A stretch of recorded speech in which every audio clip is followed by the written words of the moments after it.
হাজার হাজার ছাত্র জনতার আস্থার কেন্দ্রবিন্দু এই স্বৈরাচার আন্দোলনের অন্যতম রূপকার জননেতা কবি হাজ্জাজ মহোদয় আমাদের সামনে উপস্থিত। আমি তাকে সাক্ষী রেখে বলতে চাই, 1971 সালে বাংলাদেশ স্বাধীন করেছিল 30 লক্ষ মানুষের রক্ত দিয়ে।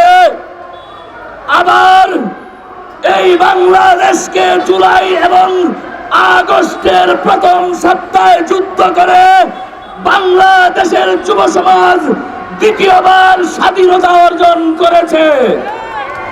সেই স্বাধীনতায় ছাত্রদের পক্ষে বলিষ্ঠ কণ্ঠ সুরে একমত পোষণ করে বিজয়ের আগ পর্যন্ত যিনি জীবন বাজি রেখে আন্দোলন চালিয়ে গিয়েছেন, যিনি পরামর্শ দিয়েছেন, নেতৃত্ব দিয়েছেন, তিনি হলেন কবি হাজ্জাজ। আমরা বলতে চাই, আজকে আমরা আরেকটা ঘোষণা শুনতে চাই। আপনারা দেখেছেন বাংলাদেশের প্রায় 10 থেকে 12টা জেলা পানিবন্দী হয়ে আছে।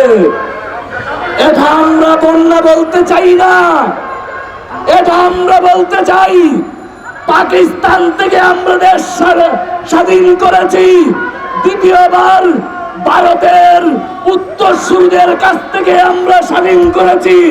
কবি হাজ্জাজ মহোদয়কে বলবো, আবার নেতৃত্ব দেন। লক্ষ কোটি ছাত্র জনতা আপনার সাথে থাকবে। ভারতের বিরুদ্ধে সরাসরি এই যুব সমাজ যুদ্ধে অংশগ্রহণ করবে। যদি ওই ষড়যন্ত্র বন্ধ না করা হয়, আমরা ছাত্র সমাজ বুকের তাজা রক্ত দিয়ে এই বাংলাদেশে আবার ভারতের সাথে যুদ্ধ করে আবার জয় অর্জন করবো ইনশাআল্লাহ। আমি বলতে চাই, আপনারা জানেন শাপলা চত্বরের নিরীহ মানুষের কথা, কিভাবে গুলি করে হত্যা করেছিল রাতের আধারে, কিভাবে তারা রাজগুম করেছিল, কিভাবে পিলকানায় বাংলাদেশের সেনাদেরকে হত্যা করেছিল, হত্যা করেছে আমাদের ইউনিভার্সিটি এবং সাধারণ মানুষদেরকে। আমরা বলতে চাই, জাতীয় নেতৃবৃন্দ মঞ্চে আছেন, আমরা ইসলামী ঐক্য জোট আপনাদের ডানে বামে আছি, আপনাদের সাথে সারা দিয়ে সর্বক্ষণ আন্দোলন চালিয়ে যাব।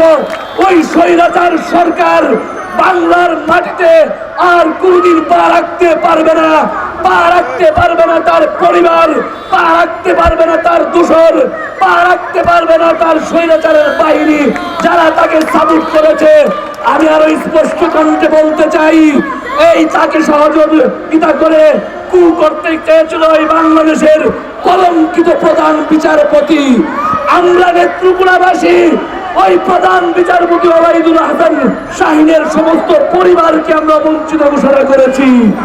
আপনারা এইরকম ভাবে প্রত্যেকটা সেক্টরকে আমাদের ধরিয়ে দেন, টেনে হিসড়ে প্রত্যেকের চেয়ার থেকে নামিয়ে আমরা যোগ্যতা সম্পূর্ণ সেই ব্যক্তিদেরকে আসলে দেখতে চাই।